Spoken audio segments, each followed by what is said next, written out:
अगर आप गृह विज्ञान में 70 नंबर में 70 प्राप्त करना चाहते हैं तो आप ये मॉडल पेपर ज़रूर तैयार कर लीजिए, क्योंकि यहाँ से आपके पेपर में क्वेश्चन ज़रूर देखने को मिलेगा। तो चलिए शुरुआत करते हैं, गृह विज्ञान के इस पेपर को पूरा हल करते हैं और आपको बता दें कि साथ में आपको याद भी करवा देंगे। तो यहाँ पे आप पेपर पैटर्न एक बार देख लीजिए। सबसे पहले यहाँ पे हम लोग जो बहुविकल्पीय क्वेश्चन है वो उसको कवर करेंगे, क्योंकि यहाँ पे 1 से लेकर 4 तक बहुविकल्पीय प्रश्न होंगे और एक एक खंड में 5-5 प्रश्न होंगे, यानी आपके 20 प्रश्न जो है बहुविकल्पीय प्रश्न होंगे।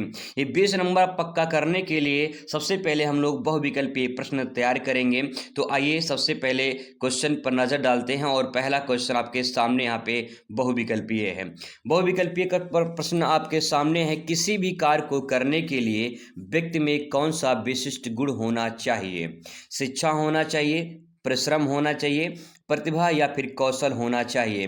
तो आपको बता दें कि यहाँ पे इसका राइट आंसर ये सभी हो जाएगा। और छोटा सा एक ट्रिक आप ध्यान रखिएगा, ये आपका गृह विज्ञान में तो 100% काम करेगा, बाकी अन्य जो सब्जेक्ट हैं उसमें भी आपका यहाँ पे काम करेगा। तो आइए आपको ट्रिक बता देते हैं कौन सा ट्रिक है। सबसे पहले यहाँ पे जो आपको डी वाला ऑप्शन यानी चौथा ऑप्शन इनमें से सभी दिखाई देता है, ये वाला ऑप्शन अगर आपको दिखाई दे किसी भी क्वेश्चन में तो 99% डी वाला ऑप्शन हमेशा सही होता है। तो ये ध्यान रखिएगा, अगर आपको इनमें से सभी या उपरोक्त में से सभी लिखा हुआ है तो ये आपका 99% चौथा ऑप्शन राइट होता है। ठीक है, आंख बंद करके मार दीजिए, बस आपका सही हो जाएगा। आइए बात करते हैं दूसरे क्वेश्चन पर।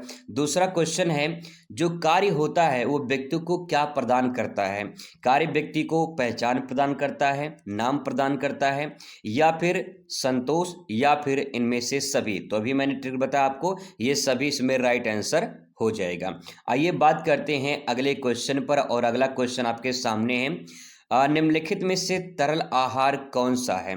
तरल आहार इसमें पूछा गया है, तो नींबू पानी, घुटी दाल, सूजी की खीर या फिर केला। तो यहाँ पे जो 3 ऑप्शन आपके सामने हैं ये आपका तरल में आएगा, लेकिन ये अर्ध तरल में आएगा। ठीक है, ये अर्ध तरल में आ जाएगा। और यहाँ पे जो नींबू पानी है ये तरल आहार के रूप में काम करता है। तो इसमें पहला वाला राइट आंसर आपका नींबू पानी हो जाएगा। क्वेश्चन नंबर यहाँ पे नेक्स्ट आपका है, यहाँ पे दूध, मांस, मछली, अंडा, फल एवं ताजी सब्जियां किस खाद्य समूह में होती हैं?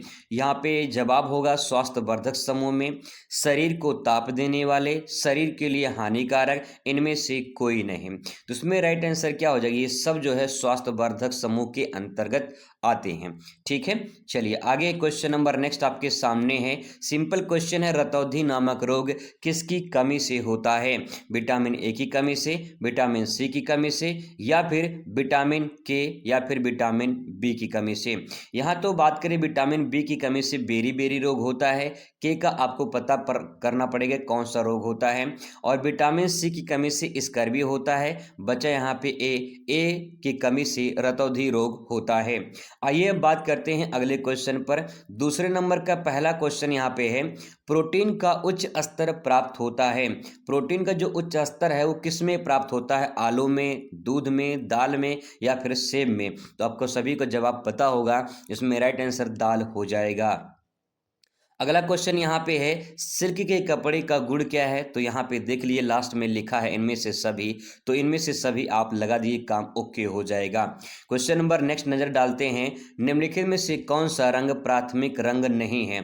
प्राथमिक रंग नहीं है ये आपको बताना है, लाल, हरा, पीला, और यहाँ पे एक ऑप्शन नीचे दिया गया है, या फिर नीला। ठीक है, तो राइट आंसर क्या होगा? इसमें राइट आंसर आपका हरा हो जाएगा। ठीक है, कमेंट करके बताइएगा कि इसके राइट आंसर क्या होगा।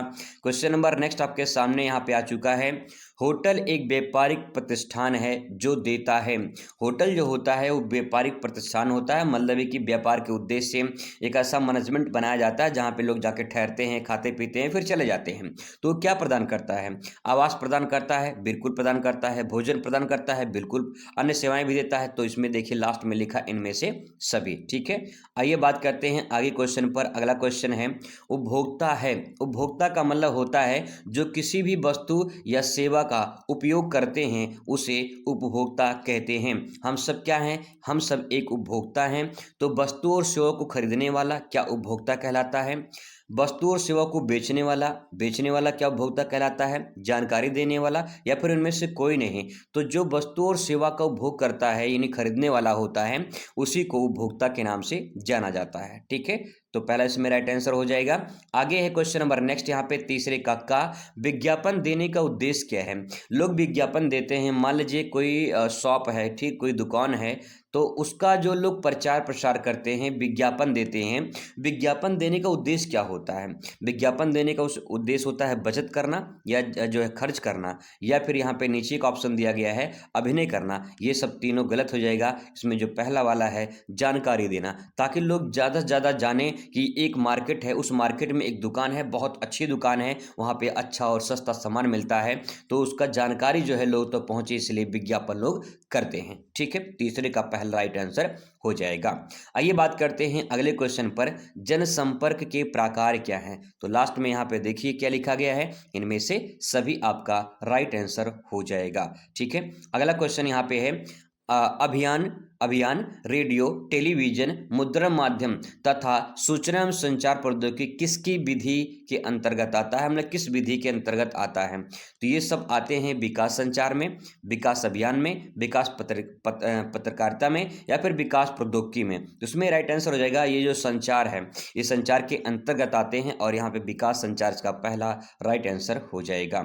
आइए क्वेश्चन नेक्स्ट देखते हैं। अगला क्वेश्चन है, लगभग 1 वर्ष का बच्चा किस पर निर्भर रहता है? 1 साल का बच्चा है, छोटा बच्चा है, तो किस पर निर्भर रहता है? अपने माँ पर, या फिर अध्यापक पर, या फिर भाई बहन, या फिर दादी दादा पर। 1 साल का छोटा बच्चा है भैया, अभी तो यहाँ पे छोटे बच्चे दूध पीते हैं, तो यहाँ पे माँ पे निर्भर रहते हैं, तो यहाँ पे राइट आंसर माँ हो जाएगा। ठीक है, आगे बात करते हैं अगले क्वेश्चन पर, प्रारंभिक बाल्यावस्था में शिक्षा का क्षेत्र क्या होता है? तो जो प्रारंभिक बाल्यावस्था होता है, वो शिक्षा का जो क्षेत्र होता है वो आपका होता है शिशु देखभाल केंद्र होता है, ये आपका राइट आंसर हो जाएगा। नर्सरी स्कूल में भी बच्चों को बाल्यावस्था में देखभाल की जाती है, तो इसमें पहला और दूसरा जो है आपका सही हो जाएगा। आइए क्वेश्चन पर नेक्स्ट नज़र डालते हैं। नेक्स्ट है चौथा का समाज की मूल इकाई क्या है? समाज का जो मूल इकाई होता है वो परिवार होता है, क्योंकि परिवार से ही समाज बनता है, तो उसमें राइट आंसर आपका समाज हो जाएगा। आगे है नेक्स्ट, विद्यालय क्या है? विद्यालय एक संस्था है, विद्यालय समाज है, या फिर विद्यालय एक परिवार है, या फिर विद्यालय एक योजना है?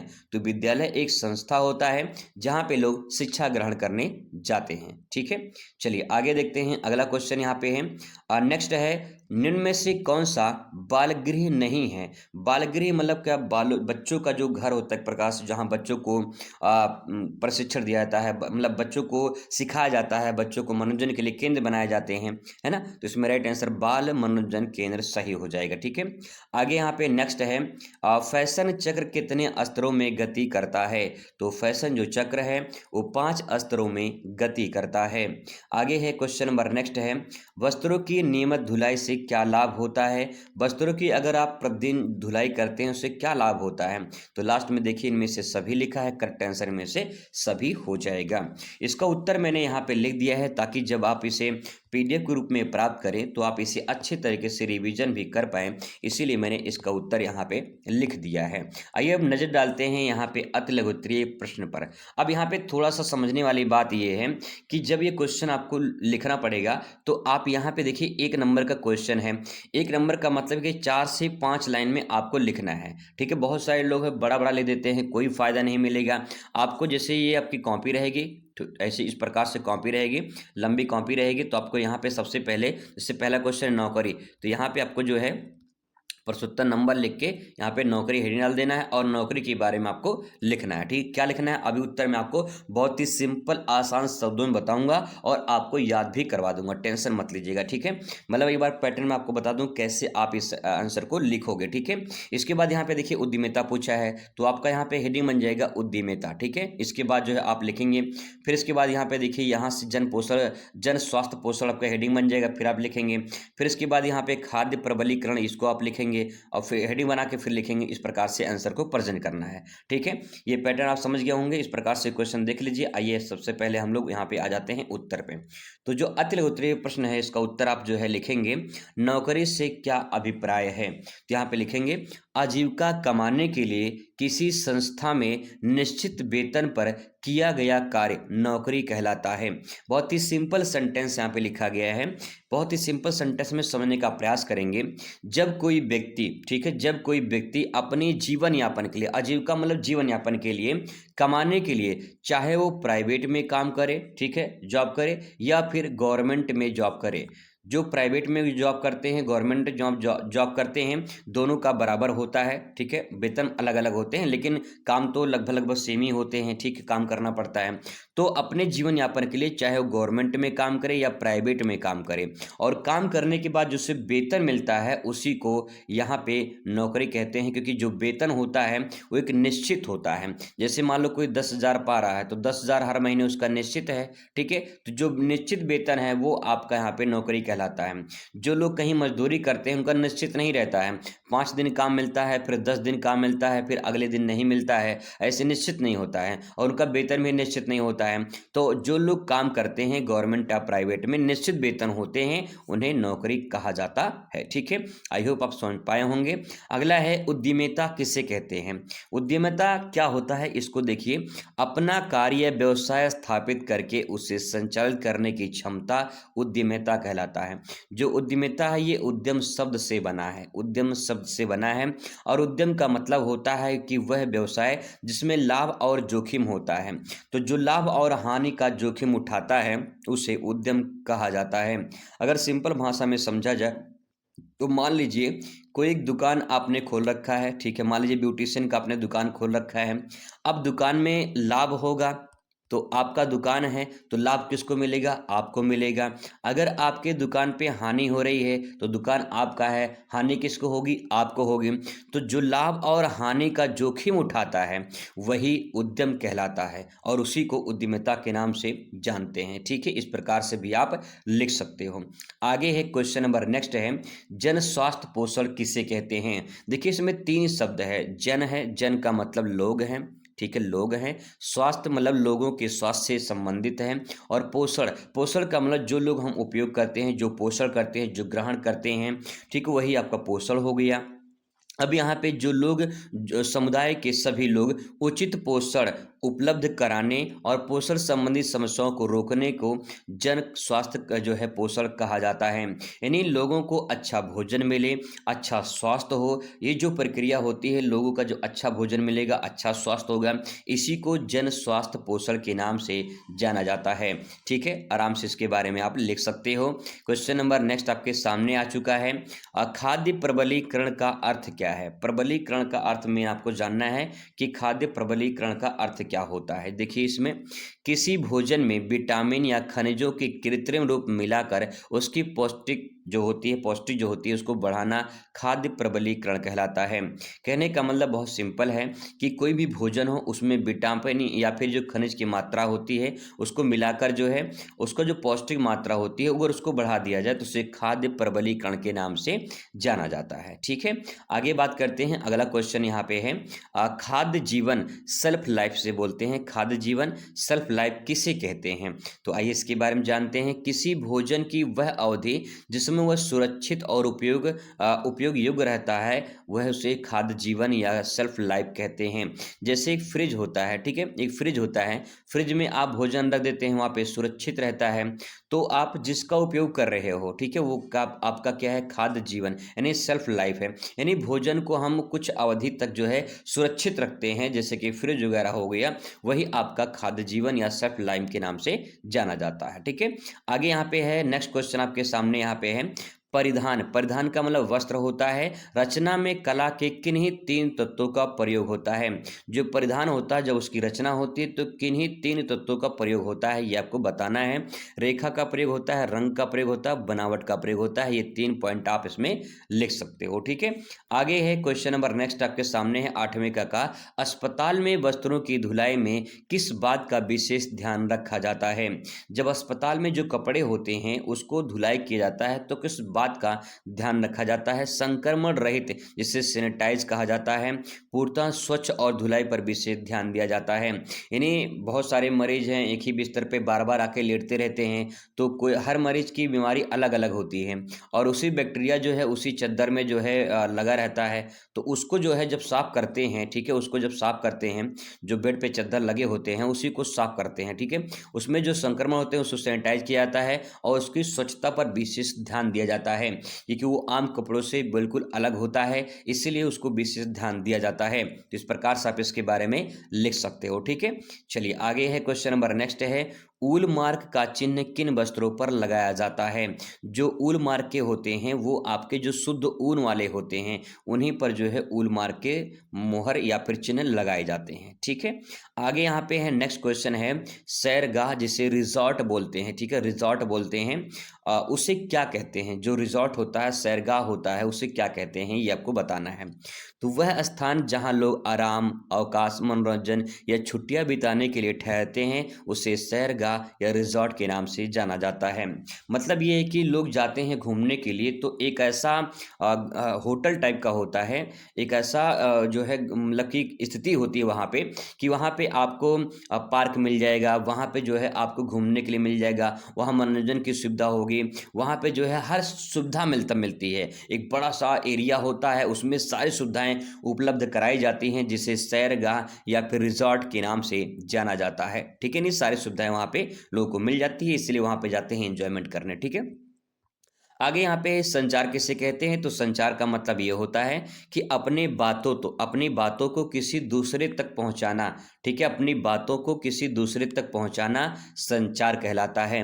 अब यहाँ पे देखिए, विचारों, सूचना या आदर्शों या संदेशों को आदान प्रदान करना संचार कहलाता है। कहने का मतलब ये है कि जब आप अपनी बातों को किसी तक पहुँचाते हैं तो उसी को कम्युनिकेशन या संचार कहते हैं, और जिसके माध्यम से आप पहुँचाते हैं उसी को जन संचार कहा जाता है। और नीचे वही क्वेश्चन यहाँ पे देखिए दिया गया है, जन संचार के माध्यम क्या हैं।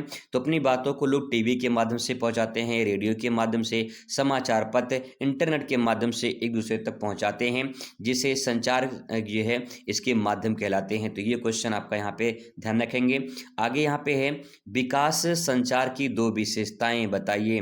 विकास संचार क्या होता है इसके बारे में आपको लिखना है।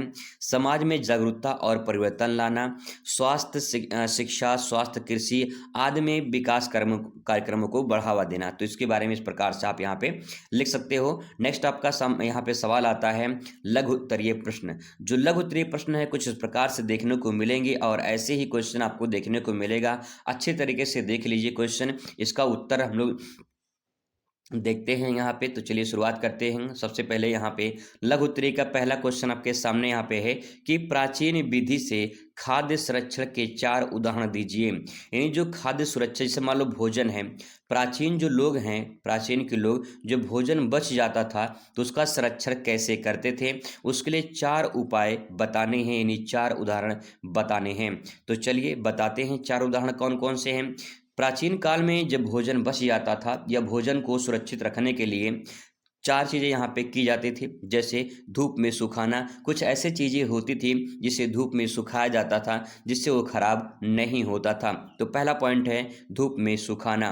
दूसरा, नमक डालकर संरक्षित करना। जैसे कि अचार वगैरह बनाते थे तो उस टाइम पे उसमें नमक डाल देते जिससे वो सुरक्षित बना रहता था और ख़राब नहीं होता था। चीनी की चाशनी में रखना मुरब्बा, जैसे कि मुरब्बा होता है, अगर चीनी के चाशनी में बनाकर रख देते हैं तो मुरब्बा खराब नहीं होता है। प्रेजेंट टाइम में भी ये प्रक्रिया अपनाई जाती है। आगे है धूम्रीकरण। धूम्रीकरण का मतलब होता है स्मोकिंग, जैसे कि कुछ उसमें ऐसी चीज़ें होती हैं जो भाप देकर जो है उसको बचाया जाता है, ठीक है, सुरक्षित किया जाता है। उसमें भाप लगा देते हैं तो वो सही सुरक्षित बना रहता है। तो ये 4 पॉइंट है जिसके बारे में आप लिख सकते हो। अगर थोड़ा थोड़ा इसके बारे में आप लिख दोगे तो आपको पूरा नंबर बढ़िया से मिल जाएगा।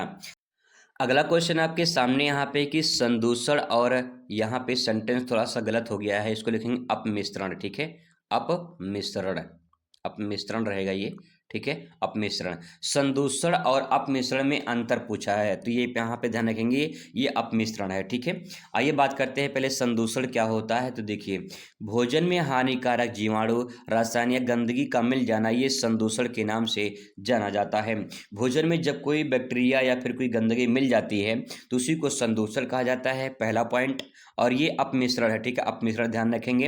अपमिश्रण, भोजन में जानबूझकर मिलावट करना ताकि मात्रा बढ़े या जो है लागत कम हो जाए, जो है इसे अपमिश्रण कहते हैं। जैसे कि दूध होता है और दूध में पानी मिला दिया जाता है, तो ये जो है अपमिश्रण के नाम से जाना जाता है। तो जो भोजन में जानबूझकर कोई चीज़ मिलाया जाता है तो वो जो है आपका अपमिश्रण कहलाता है। और भोजन में जब कोई खाने हानिकारक पदार्थ मिल जाते हैं तो उसे संदूषण कहा जाता है।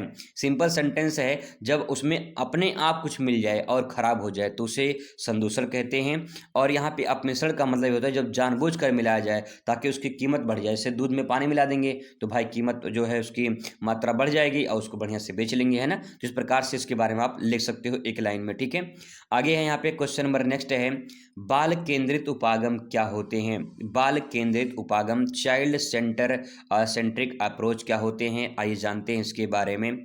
ऐसी शिक्षण पद्धति जिसमें बच्चे की रुचि, क्षमता, अनुभव, गति के अनुसार सीखने की गतिविधियां कराई जाती हैं, उसे बाल केंद्रित उपागम कहा जाता है। उपागम का मतलब होता है स्रोत। ठीक है, स्रोत होता है, स्रोत या फिर साधन में, साधन कह सकते हैं, साधन कह सकते हैं। मतलब ये है कि बच्चे किस साधन से, किस चीज़ से सीख सकते हैं, वो आपको यहाँ पे बताना है। तो ऐसी शिक्षण पद्धति होती है जिसमें बच्चों को रुचि या क्षमता के अनुसार, जो भी उनकी रुचि होती है, जैसे उनकी क्षमता होती है। जैसे मान लो कि 5 साल का बच्चा है तो 5 साल के बच्चे के अंदर अलग रुचि होगी, 10 साल के बच्चे के अंदर अलग रुचि होगी। तो इस प्रकार से जो बच्चों की रुचि होती है, जैसे उनकी क्षमता होती है और जैसा वो अनुभव कर सकते हैं, उसी के अनुसार जो है उनको बाल केंद्रित उपागम, मतलब उन्हीं के अनुसार बच्चों को सिखाया जाता है। जैसे कि अगर कक्षा 1 में बच्चा कोई है तो उसे उसी प्रकार से सिखाया जाएगा जैसे वो बच्चा सीखता है, और कक्षा 5 में जैसा बच्चा होगा उसको इस प्रकार सिखाया जाएगा। आप 12 में हो तो आपको अलग तरीके से सिखाया जाएगा। तो कहने का मतलब ये है कि बच्चे जैसी जिनकी क्षमता रहती है, जैसे जिनकी रुचि रहती है, जैसा वो अनुभव कर सकते हैं, उसी के अनुसार उनको सिखाया जाता है। तो जहाँ पे सिखाया जाता है उसी को बाल केंद्रित उपागम कहा जाता है। ठीक है, चलिए आगे बात करते हैं, अगले क्वेश्चन पर नजर डालते हैं। क्वेश्चन यहाँ पे है, फैशन चक्र के विभिन्न स्तरों को संक्षेप में लिखिए। तो जो फैशन चक्र होता है इसके विभिन्न स्तर को आपको बताना है। तो आइए जानते हैं कौन कौन से कैसे इस प्रकार से फैशन होता है। देखिए, जब फैशन आता है तो सबसे पहले बाजार में उसका प्रवेश होता है, उसका एंट्री होता है। ठीक है, तो यहाँ पे प्रवेश जब होता है, नया फैशन बाजार में जब आता है तो ये पहला पॉइंट हो जाएगा कि बाजार में नया नया फैशन आता है तो लोगों को आकर्षित करता है, पहला पॉइंट। दूसरा, वृद्ध, यहाँ पे बात करते हैं, वृद्ध का मतलब ये है, वृद्धि नहीं वृद्धि, ठीक है, वृद्धि है, ये है वृद्धि, इसको ध्यान रखेंगे, वृद्धि है। ठीक है, तो यहाँ पे ये वृद्धि है। अब इसको समझने का प्रयास करेंगे। फैशन लोकप्रिय होने लगता है, यानी सबसे पहले क्या होगा, मार्केट में आएगा, पहला पॉइंट। दूसरा, जब मार्केट में आएगा तो धीरे धीरे क्या होगा, लोकप्रिय होगा, लोग उसको देखेंगे, खरीदेंगे, लोकप्रिय हो जाएगा। जब लोकप्रिय हो जाएगा तो प्रकाष्ठा, प्रकाष्ठक में होता है पीक। पीक का मतलब ये है कि जब वो फेमस हो जाएगा, लोकप्रिय हो जाएगा तो बहुत अच्छे दाम पर, बहुत ज़्यादा वो जो है दाम पर बिकेगा, यानी फैशन मार्केट में ज़बरदस्त चलेगा। एक ऐसी अवस्था रहेगी जब वो टॉप पर होगा। ठीक है, जब वो टॉप पर होगा, अच्छे से चलता रहेगा। ठीक है, जैसे कोई गाना होता है, किसी का रील्स वायरल होता है तो वो वायरल जब होता है तो टॉप पर होता है। ठीक है, ऐसे ही प्रकाष्ठा का मतलब जब पीक पर हो, चोटी पर हो, यानी टॉप पर हो। ठीक है, तो फैशन सबसे अधिक प्रचलन में रहता है, इसको मतलब प्रकाष्ठा का मतलब ये होता है। ठीक है, तो पहली अवस्था क्या हो गई, पहली अवस्था भैया जब बाजार में नया नया आता है तो धीरे धीरे लोकप्रिय होगा। जब लोकप्रिय हो जाता है तो ऐसा होता है कि दिन टॉप पर वो प्रचलन चलता रहता है, चलता रहता है, चलता रहता है, कुछ दिन तक चलेगा। चलने के बाद धीरे धीरे क्या हो जाएगा, वो फिर धीरे से ऐसे ऊपर उठेगा, फिर ऊपर के बाद नीचे गिरेगा। ठीक है, जब नीचे गिरेगा तो उसी को अवनति कहते हैं, डिक्लाइन, यानी अवनति कहते हैं, मतलब वो नीचे गिरना शुरू हो जाएगा, फैशन कम होता शुरू हो जाएगा और फैशन की जो लोकप्रियता है धीरे धीरे क्या होने लगती है, घटने लगती है।